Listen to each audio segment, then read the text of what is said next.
నమస్కారం. అదృష్టం కార్యక్రమానికి స్వాగతం. అదృష్టం కార్యక్రమంలో మనకున్న 12 రాశుల వారికి శుభ సమయాలు, శుభ తిథులు, శుభ లగ్నాలు, శుభ నక్షత్రాలు, అదేవిధంగా శుభ మాసాలు, శుభ వారాల గురించి, అలానే అశుభ దానికి సంబంధించిన ప్రతి వివరాలు కూడా తెలియజేస్తూ ఉన్నారు కదా. ఈ రోజు మనం వృశ్చిక రాశికి సంబంధించినటువంటి వారికి సంబంధించిన వివరాలు తెలుసుకుందాం.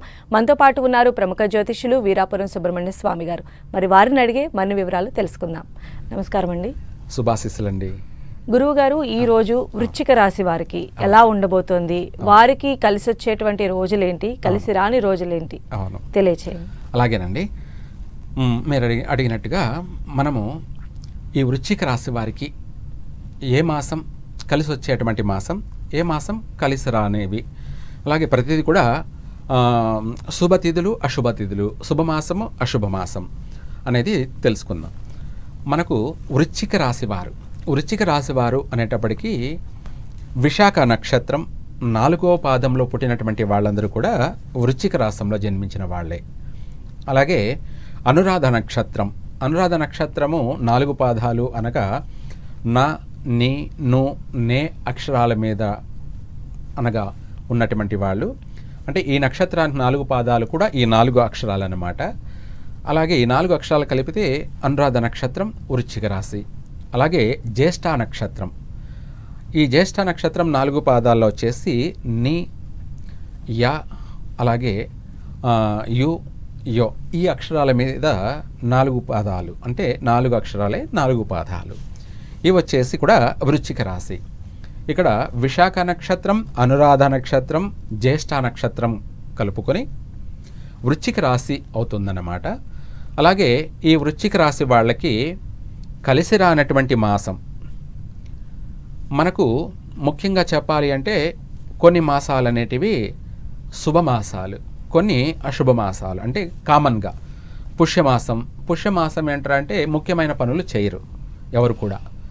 అలాగే ఇదే కాకుండా ఆషాఢ మాసంలో కూడా ముఖ్యమైనటువంటి శుభకార్యాలు చేయరు.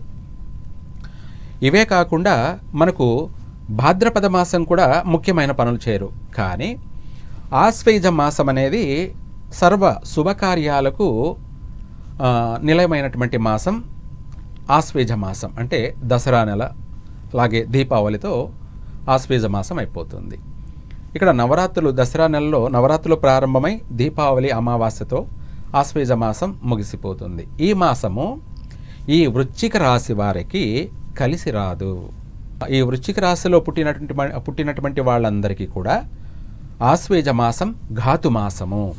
అనగా ఏంటంటే ఈ మాసంలో ఆర్థికపరమైనటువంటి ఇబ్బందులు ప్రతి సంవత్సరం కూడా ఏర్పడుతూనే ఉంటాయి.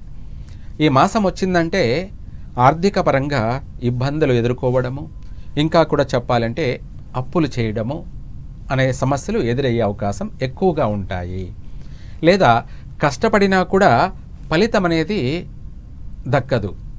ఈ మాసంలో అనేక విధాలకు కూడా ఒడిదుడుకులు ఎదురవుతూ ఉంటాయి. ఇక్కడ ప్రధానమైనటువంటి విషయం ఏంటంటే ఈ వృశ్చిక రాశి వారు ముఖ్యమైనటువంటి పనులు ఏదైనా సరే ఈ ఆశ్వేజ మాసంలో ప్రారంభం చేయకూడదు. చాలామంది ఏం చేస్తారంటే దసరా నెల కదా, మంచి రోజులు, మంచి మాసము, అలాగే దేవి నవరాత్రులు, అలాగే మనకు లక్ష్మీ పూజ అంటే ధనలక్ష్మి యొక్క పూజ అనగా దీపావళి, ఇవన్నీ కూడా చాలా మంచి రోజులే కదా, అవి మంచి రోజులే. కానీ వృశ్చిక రాశి వారికి మాత్రం ఘాతు రోజులే. అనగా ఆ మాసమంతా కూడా ఇంపార్టెంట్ పనులు చేయకూడదు. ఎవరైనా వాహనం కొంటున్నారంటే దసరా నెలలో కొనకూడదు. చాలామంది వాహనం కొనుక్కొని వాహనం ప్రారంభం చేస్తూ ఉంటారు. దానివల్ల 100% నష్టపోతారు. ఈ వృశ్చిక రాశి వారి మాత్రమే, అందరికీ కాదండి, వృశ్చిక రాశిలో పుట్టినటువంటి వాళ్ళు మాత్రమే. అది మనం ఒక వాహనం కొన్నా దానివల్ల అధిక నష్టాలు, అంటే తరచు ప్రమాదాలు జరగడం కానీ, లేదంటే రిపేర్లు రావడం కానీ, దానివల్ల మనము నష్టపోవడము, ఆర్థికంగా మళ్ళీ ఆ వాహనాన్ని అమ్ముకునే స్థితికి దిగజారడము, ఇటువంటివి జరిగే అవకాశం ఎక్కువగా ఉంటాయి. అందుకనేసి ఈ యొక్క ఆశ్వేజ మాసంలో నూతన వస్తువులు కానీ వాహనాలు కానీ కొనకపోవడం చాలా మంచిది. తర్వాత అంటే మనం ఏదన్నా ఇల్లు కొనుక్కోవడం, కట్టినీళ్ళు కొనుక్కొనేసి గృహప్రవేశం చేయడం అలాంటివి కూడా చేయకూడదు. చేస్తే ఆ ఇంట్లో దీర్ఘకాలికంగా వాళ్ళు అష్టకష్టాలు పడే అవకాశం ఉంటుంది. కాబట్టి ఈ వృశ్చిక రాశి వారు గృహప్రవేశం చేయడం కానీ, లేదంటే కొత్తగా ఇల్లు కట్టాలని చెప్పేసి ప్రారంభం చేయడం కానీ, గృహ ఆరంభం చేయడం కానీ, ఇటువంటివి వివాహం చేసుకోవడం కానీ, ఇలాంటి ముఖ్యమైనటువంటి పనులు ఈ వృశ్చిక రాశి వారు చేయకూడదు. చేసినట్టయితే జీవితాంతం నష్టాలు పాలవుతారు. కాబట్టి జాగ్రత్తగా మనకు కలిసి వచ్చేటువంటి మాసంలో చేసుకోవడమే ఉత్తమం. అదే తదుపరి మనకు కార్తీక మాసం ఉంటుంది. కాబట్టి కార్తీక మాసంలో ఏ పనైనా కూడా వీళ్ళు చేసుకోవచ్చు చక్కగా. సర్వకార్య సిద్ధిరస్తు, చక్కగా అన్ని పనులు కూడా ఆ మాసంలో చేసుకోవచ్చు. 12 మాసాలలో ఈ యొక్క ఆశ్వేజ మాసం అనేది దసరా నెల వీళ్లకు కలిసి రాదు. కాబట్టి వీలైనంత వరకు ముఖ్యమైన పనులు ఏవి చేయకండి. చిన్న చిన్న పనులు అయితే చేసుకోవచ్చు, కామన్ మామూలే. తర్వాత ఈ రాశి వారికి తిథులు కూడా, వృశ్చిక రాశి వారికి ఘాతు తిథులు. ఈ ఘాతు తిథులు అనేది ఏంటంటే 1వ రోజు అంటే పాడ్యమి, అమావాస్య తర్వాత వచ్చేటువంటి మొదటి రోజు పాడ్యమి. అలాగే పౌర్ణమి తర్వాత వచ్చేటువంటి కూడా 1వ రోజు పాడ్యమి. తదుపరి ఈ పాడ్యమి తర్వాత షష్ఠి. షష్ఠి అంటే 6వ రోజు. అమావాస్య తర్వాత వచ్చేటువంటి 6వ రోజు, తర్వాత పౌర్ణమి తర్వాత 6వ రోజు కూడాను. ఇదే కాకుండా ఏకాదశి. ఏకాదశి చాలా మంచి తిథి కదా అని అందరూ అనుకుంటారు. అవును, ఆ రోజు అన్ని పనులు చేయాలనుకుంటారు. జనరల్ గా చూసి క్యాలెండర్ లో మంచిదే చేసి చాలా మంచిది అనుకుంటారు. అయితే ఏకాదశి తిథి అత్యంత శుభప్రదమైనటువంటి తిథే. 11వ రోజు, తెలుగులో 11వ రోజు, దాన్ని ఏకాదశి అంటారు. ఏకాదశి అంటే 11వ రోజు. అయితే ఈ తిథి నాడు ఈ వృశ్చిక రాశి వాళ్ళు ముఖ్యమైన పనులు చేయరాదు, నష్టాలు పాలవుతారు. ఇక్కడ మనకు తిథులు లేక వచ్చేటప్పటికి ఘాతు తిథులు పాడ్యమి, షష్ఠి, ఏకాదశి తిథులు అనేటివి అధికంగా నష్టాలు కలగచేసేటువంటివి, కలహాలు కలగచేసేటువంటివి, అలాగే ప్రమాదాలను కూడా సృష్టించేటువంటివి. ఇదే కాకుండా ఆర్థికపరమైనటువంటి నష్టాన్ని కలగచేసేటువంటివి, అనేక విధాల కూడా నష్టాలని కలగచేస్తాయి. కాబట్టి వృశ్చిక రాశి వారు ఈ 3 తిథుల్ని అవాయిడ్ చేయాలి. ఇంపార్టెంట్ పనులు చేయకూడదు. అలాగే చేయాలనుకుంటే మిగతా కలిసి వచ్చేటువంటి తిథులు, దశమి, ఎటువంటి కార్యాన్నైనా కూడా శుభప్రదంగా చేసుకోవచ్చు. ఆ తిథి నాడు చేసినా కూడా వీళ్లకు చక్కగా జీవితాంతం కలిసే వస్తుంది. మిగతా ఏ తిథులైనా కూడా పర్వాలేదు, వీళ్ళకు కలిసే వస్తుందన్నమాట. దశమి ఇంపాక్ట్ అనేది ఇంకొంచెం ఎక్కువగా బాగా కలిసి వస్తుంది. అంటే అన్ని తిథులు కలిసే వస్తాయి, కానీ ఈ ఏకాదశికి ముందు దశమి ఉంది కాబట్టి సర్వకార్య సిద్ధిరస్తు. కానీ వృశ్చిక రాశి వారికి మాత్రం శుక్రవారం అనేది అశుభవారమే, ఘాతువారము. అందుకనేసి ఈ వృశ్చిక రాశి వారు ముఖ్యమైనటువంటి పనులు శుక్రవారం అస్సలు చేయకూడదు. అలాగే ప్రయాణం కూడా అసలు చేయకూడదు. మనము శుక్రవారం రోజున ఎక్కడికైనా దూర ప్రయాణాలు సాగించామనుకో, ఆ రోజున తప్పకుండా మనకు సర్పదర్శనం కలుగుతుంది. సర్పదర్శనం అంటే ప్రత్యేకంగానే ప్రత్యక్షంగా పాములు ఎదురు కావడం కానీ, అంటే ఆ రోజంతా కూడా వీళ్ళు ముఖ్యమైనటువంటి పనులు శుక్రవారం చేయకూడదు. మిగతా రోజులు వీళ్ళకు బాగా కలిసి వచ్చేటువంటి వారాలు ఏదన్నా ఉన్నాయంటే సోమవారము, మంగళవారము, అలాగే శనివారం కూడా వీళ్ళకు శుభప్రదంగానే ఉంటుంది. చాలామంది శనివారం నెగిటివ్ వారం అనుకుంటారు, కాదు, వీళ్ళకి మంచి శుభవారమే. సోమవారము, శనివారము వీళ్లకు అత్యంత ప్రత్యేకమైనటువంటి వారాలు, శుభవారాలు. మిగతా అన్ని కూడా శుభవారాలే, ఒక శుక్రవారం తప్ప. కానీ అందులో ఇంకా ప్రత్యేకమైనటువంటి సర్వకార్యానికి ఉపయోగపడే వారాలు ఏదైనా ఉన్నాయంటే సోమవారం, శనివారం కూడా.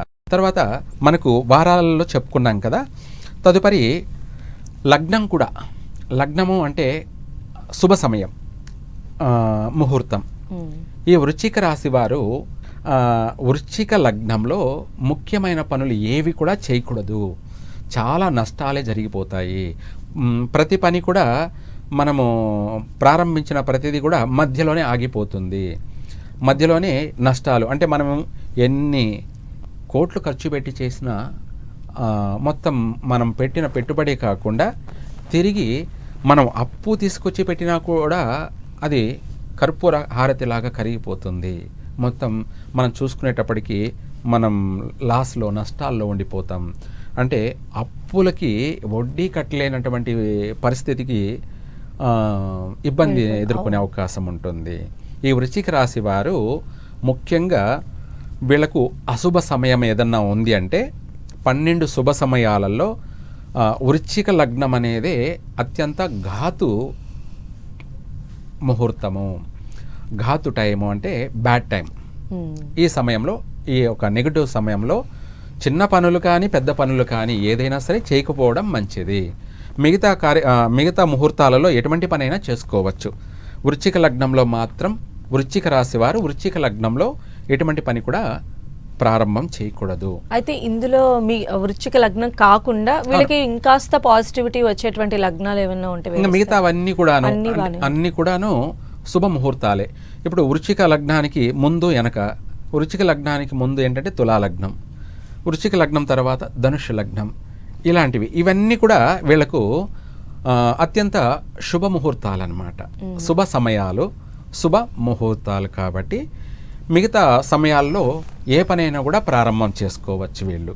దాకా మనం చెప్పుకున్నట్టుగా వీళ్ళకి కలిసి వచ్చే నక్షత్రం ఏంటి, కలిసి రాని నక్షత్రం, ఈ విషయాలే మనం ఇప్పుడు ఎక్కువగా చెప్పాలంటే వృశ్చిక రాశి వారు రాశి ప్రకారంగా అందరికీ కూడా ఘాతు నక్షత్రం, ఆపోజిట్ నక్షత్రం రేవతి నక్షత్రం. ఈ రేవతి నక్షత్రం అనేది ఏంటంటే జీవిత భాగస్వామిగా మనము, అంటే మన యొక్క వివాహం చేసుకుంటున్నటువంటి జీవిత భాగస్వామి చేసుకోకపోవడం మంచిది. లేదా ఏదైనా సరే వ్యాపారం ప్రారంభం చేస్తున్నా, ఏదన్నా వాహనం కొంటున్నా వీలైనంత వరకు ఈ నక్షత్రంలో కొనకపోవడం మంచిది. ఇక్కడ నక్షత్ర మైత్రి అనేటప్పటికీ మళ్ళీ వేరే అవుతుందన్నమాట. అంటే అనురాధ నక్షత్రం, అనురాధ నక్షత్ర జాతకులకి రేవతి నక్షత్రం మైత్రినే, కానీ మధ్యమం. ఇక్కడ సంపూర్ణంగా కలిసి వచ్చే నక్షత్రాలు, సంపూర్ణమైనటువంటి అభివృద్ధికి సంబంధించి ఉపయోగపడేటువంటి నక్షత్రాలు అంటే మనం ప్రతి విడివిడిగా వెళ్ళాల్సి ఉంటుంది, ఒక్కొక్క నక్షత్రానికి తగినట్టుగా. ఇక్కడ ప్రత్యేకంగా రాశికి మాత్రమే మనం చెప్పుకుంటున్నాం. ఆ రాశిలో ఎన్ని నక్షత్రాలు ఉన్నాయో ఆ నక్షత్రాల వారందరికీ కూడా ఒకటే, అది రేవతి నక్షత్రం ఆపోజిట్. ఈ రేవతి నక్షత్రం గల వాళ్ళతో ఎటువంటి పార్ట్నర్షిప్ పెట్టుకోకపోవడం మంచిది. వీళ్ళకు బాగా కలిసి వచ్చే నక్షత్రాలు అని అంటే రోహిణి నక్షత్రం వీళ్ళకు బాగా అనుకూలమైనటువంటి కలిసి వచ్చేటువంటి నక్షత్రాలు. రోహిణి నక్షత్రం, అనురాధ నక్షత్ర జాతకులకి ఆరుద్ర నక్షత్రం. ఇవే కాకుండా కృతికా నక్షత్రం కూడాను, అలాగే శతభిష నక్షత్రం, స్వాతి నక్షత్రం. ఇలా మనం చెప్పుకుంటూ పోతుంటే నక్షత్రాల ప్రకారంగా చెప్పుకుంటే ఒక్కొక్క నక్షత్రానికి సంబంధించి కొన్ని నక్షత్రాలు మిత్ర నక్షత్రాలు, మైత్రి. అంటే వాళ్ళతో జీవితాంతం మనము కలిసి ఏ పనైనా చేయవచ్చు అన్నమాట. ప్రత్యేకంగా రాశి ప్రకారంగా చూసుకుంటే రేవతి నక్షత్రం వీళ్ళకు ఆపోజిట్. అయితే ఏ రాశి వాళ్ళకి వీళ్ళు అంటే జత చేసినట్లయితే మంచి పరిణామాలు ఉంటాయి అనుకోవాలి, ఏ రాశి వాళ్ళతో వీళ్ళకి విభేదాలు ఉంటాయి? మనము రాశి ప్రకారంగా చూసుకుంటే కన్యా రాశి, మీరు అన్నట్టుగా వృశ్చిక రాశి వారికి కన్యా రాశి వాళ్ళతో ఎటువంటి పార్ట్నర్షిప్ పనికిరాదు. ఇది ఘాతు రాశి. ఘాతు రాశి అంటే అశుభ రాశి. 12 రాశులలో ముఖ్యంగా వీళ్ళకు బాగా వృషభ రాశి, అలాగే వీళ్ళకు కలిసి వచ్చేటువంటి వృశ్చిక రాశి వారికి కుంభరాశి, అలాగే ఒక్కొక్క రాశి ప్రత్యేకంగా చెప్పాలి అంటే బాగా కలిసి వచ్చేటువంటి రాశులు. మిగతా రాశులు కొన్ని మధ్యమ రాశులు. అందులో ఘాతు రాశి అనేటప్పటికీ కన్యా రాశి. ఈ రాశి వాళ్ళతో ఎటువంటి పార్ట్నర్షిప్ పనికిరాదు. అలాగే ఈ యొక్క వృశ్చిక రాశి వాళ్ళు బాగా ఆరాధించవలసింది, పూజించవలసింది చూసుకుంటే ఎక్కువగా వీళ్ళు శివుణ్ణి ఆరాధించినట్టయితే, శివుణ్ణి పూజించినట్లయితే వీళ్లకు విశేషమైనటువంటి సత్ఫలితాలు కలుగుతాయి. సత్ఫలితాలు అంటే వీళ్లకు మనశ్శాంతి కలుగుతుంది, ఆరోగ్యం అనే మహాభాగ్యము కలుగుతుంది, ఆర్థిక పరంగా కూడా వీళ్లకు ఏదన్నా పుణ్యక్షేత్రం వెళ్ళి తరచూ వీళ్ళు అప్పుడప్పుడు పుణ్యక్షేత్రాలను దర్శనం చేయాలి. అంటే సముద్ర స్నానం కానీ నదీ స్నానం కానీ ఇటువంటివి ఏదన్నా మంచి మంచి కోనేర్లు పురాతనమైనటువంటి కోనేర్లలో మడుగులు కోనేర్లలో స్నానం ఆచరించి శివుణ్ణి దర్శనం చేసుకున్నట్టయితే వీళ్ళ యొక్క జీవితానికి మంచి పాజిటివ్ ఎనర్జీ ఏర్పడుతూ ఉంటుంది. పాజిటివ్ ఎనర్జీ అంటే ఏమిటంటే ఇప్పుడు మనం ఆకలిగా ఉన్నాము, ఆకలిగా ఉన్నప్పుడు మనం దానికి తగినట్టుగా ఏదైనా సరే అన్నము ఏదో ఒకటి తిన్నామనుకోండి, శరీరానికి శక్తి ఎనర్జీ వస్తుంది. అంటే ఏ పనైనా చేయడానికి మనకు ఒక బలం ఏర్పడుతుంది. అయితే మనము కొద్దిపాటి మనము తిన్నట్టయితే మనిషికి ఆ రోజంతా కూడా ఎనర్జీ వచ్చేసింది. అదేవిధంగా మనము ఆ శివుణ్ణి ఆరాధించి శివ పూజ చేసుకున్నట్టయితే వీళ్లకు ఒక మాసం కానీ ఒక సంవత్సరం అంతా కూడా ఎదురు లేనటువంటి ఒక దైవ బలం, దైవానుగ్రహం ఏర్పడుతుంది. తద్వారా వీళ్లకు ఆర్థిక పరంగానూ కలిసి వస్తుంది, ఏ పని చేసినా కలిసి వస్తుంది. అలాగే ఉన్న పలాన ధన రాబడి కూడా ఏర్పడుతుంది. ఇదే కాకుండా ఆరోగ్యపరంగా కూడా వీళ్ళకు బాగా చక్కగా కలిసి వస్తుంది. ఇవే కాకుండా మనసు అనేది ముందు ప్రశాంతత ఏర్పడుతుంది, మనశ్శాంతి ఏర్పడుతుంది. శివారాధన సర్వ విధాల వీళ్ళకి శ్రేయస్కరమైనటువంటిది. శివారాధన వారంలో ప్రతిరోజు చేసుకోవచ్చు, ఏ రోజైనా చేసుకోవచ్చు. ఇంకా వీలైనంత వరకు చెప్పాలంటే సోమవారం శనివారం తప్పకుండా వీళ్ళు శివాలయాన్ని దర్శించినట్టయితే సర్వకార్య సిద్ధిరస్తు.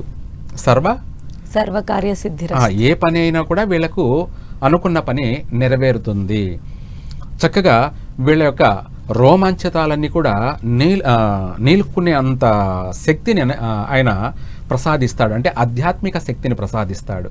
మనం గుస్ బంప్స్ అంటాం కదా, ఏదో ఆ టైప్లో ఆ శివుని యొక్క తరించిన దర్శించిన ఆయన నామస్మరణం చేసిన వీళ్ళ యొక్క శరీర రంధ్రాలన్నీ కూడా నరనరాలన్నీ కానీ వెంట్రుకలన్నీ కూడా ఒక తెలియనటువంటి పులకరింత జల్దరింతకు లోనవుతాయి. అంటే పూర్తిగా భక్తి పార్వస్యంలకి వాళ్ళ యొక్క మనసు శరీరము సర్వేంద్రియాలన్నీ కూడా భక్తిలోకి లీనమైపోతుంటాయి అన్నమాట. ఈ వృశ్చిక రాశి వారికి అత్యంత కలిసి వచ్చేటువంటి దైవము దైవారాధన అనేది ప్రత్యేకంగా రాశి వారందరికీ కూడా అన్ని నక్షత్రాలతో కలిపి సుబ్రహ్మణ్య స్వామిని కూడా వీళ్ళు పూజించవచ్చు. గణపతిని లేదా సుబ్రహ్మణ్య స్వామిని కూడా వీళ్ళ ఈ రాశి వృశ్చిక రాశి వాళ్ళందరూ కూడా ఆరాధించడం పూజించడం చేయడం. ఇవే కాకుండా కూడా ఇంకా ఈ రాశి వాళ్ళు ఎక్కువగా వృశ్చిక రాశిలో అనురాధ నక్షత్ర జాతకులు కానీ జ్యేష్ఠ నక్షత్ర జాతకులు కానీ అలాగే విశాఖ నక్షత్ర జాతకులు కానీ ఎక్కువగా సాయంత్ర సమయంలో సుబ్రహ్మణ్య స్వామిని కానీ లేదా శివుని కానీ లేదంటే అంతకన్నా మించి ముఖ్యంగా నాగదేవతలని ఆరాధించడం పూజించడం లేదంటే వాళ్ళని దర్శనం చేసుకోవడం లేదా వాళ్ళకు ప్రదక్షిణ చేయడం వల్ల ఆరోగ్యపరంగా చాలా వరకు వీళ్ళకు కలిసి వస్తుంది. ఎందుకంటే వీళ్ళకి ఎక్కువగా నాగదోషం ఉంటుందన్నమాట. నాగదోషం అనేది ఉంటుంది. ఇది ఆ రాశిలో పుట్టిన వాళ్ళకి అధికంగా ఉండేటువంటి అవకాశం ఉంటుంది. అందుకనేసి నాగారాధన అనేది వీళ్ళు తప్పకుండా చెయ్యాలి. సాయంత్రం పూట చేసినట్టయితే వీళ్లకు విశేషమైనటువంటి సత్ఫలితాలు అనేది కలుగుతాయి. సంతానం లేనటువంటి వాళ్ళకి తప్పకుండా నాగారాధన చేసినట్టయితే సంతాన ప్రాప్తి కలుగుతుంది. వెంటనే కానీ లేదా కాస్త ఆలస్యమైనా కానీ తప్పకుండా సంతాన ప్రాప్తి కలుగుతుంది.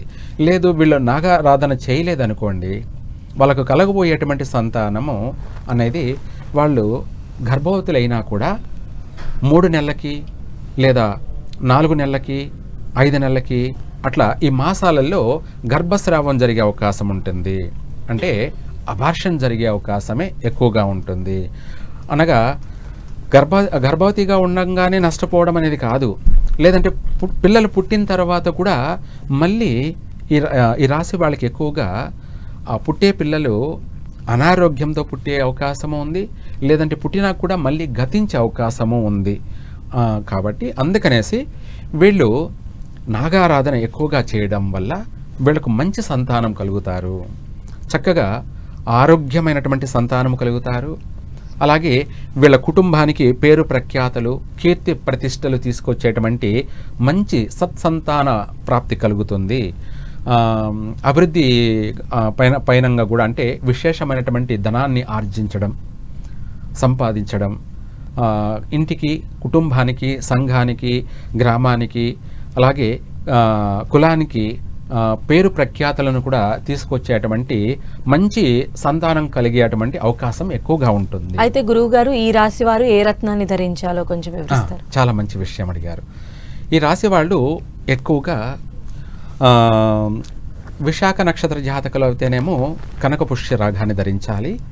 అనురాధ నక్షత్ర జాతకులు అయ్యారనుకోండి, నీలం ధరించినట్టు అయితే చక్కగా వీళ్లకు విశేషమైనటువంటి ఆరోగ్యము, అలాగే ఆర్థిక అభివృద్ధి కూడా జరుగుతుంది అనురాధ నక్షత్ర జాతకులు. అలాగే జ్యేష్ఠ నక్షత్ర జాతకులు వచ్చేటప్పటికి పచ్చ, ఈ పచ్చ కూడాను గరుడ పచ్చ ధరించాలి. పచ్చలో రకాలుంటాయి, ఇందులో గరుడ పచ్చని ధరించినట్టయితే వీళ్లకు చక్కగా ఆర్థికంగా కలిసి వస్తుంది. ఇదే కాకుండా విద్యలోను అంటే చదువులోను, అలాగే ఉద్యోగంలోను, వ్యాపారంలోనూ బాగా అభివృద్ధి చెందాలన్నా, కలిసి రావాలన్నా గరుడ పచ్చని ధరించడం విశేషంగా ఉంటుంది. ఇది కాకపోతే ఈ రాశి వాళ్ళే పగడాన్ని, ఈ పగడం కూడా ఎరుపు పగడం కానీ మెరూన్ పగడం కానీ ఉంటుంది. అయితే ఆ పగడంలో గణపతి రూపం ఉండి మంత్రజపం చేసి ధరించినట్టయితే వాళ్లకు విశేషమైనటువంటి భోగభాగ్యాలన్నీ కూడా కలుగుతాయి. వాళ్ళు చక్కగా ఏదో రాత్రికే వీళ్ళు అభివృద్ధి చెందడం అనేది కూడా జరుగుతుంది. అంటే రాత్రికి అంటే అందరికీ కాదు, వాళ్ళ యొక్క పుట్టిన టైం అంటే బిడ్డొచ్చిన వేళ గుడ్డొచ్చిన వేళ అన్నట్టుగా ఈ రాశిలో కొంతమందికి ఉన్న పలానా రాజయోగం ఏర్పడే అవకాశం కూడా ఉంటుందన్నమాట. ధన్యవాదాలండి గురువు గారు. ఈరోజు వృశ్చిక రాశి వారికి సంబంధించిన చాలా వివరాలు తెలియజేశారు. ధన్యవాదాలు మీకు. సర్వే జన సుఖినో భవంతు.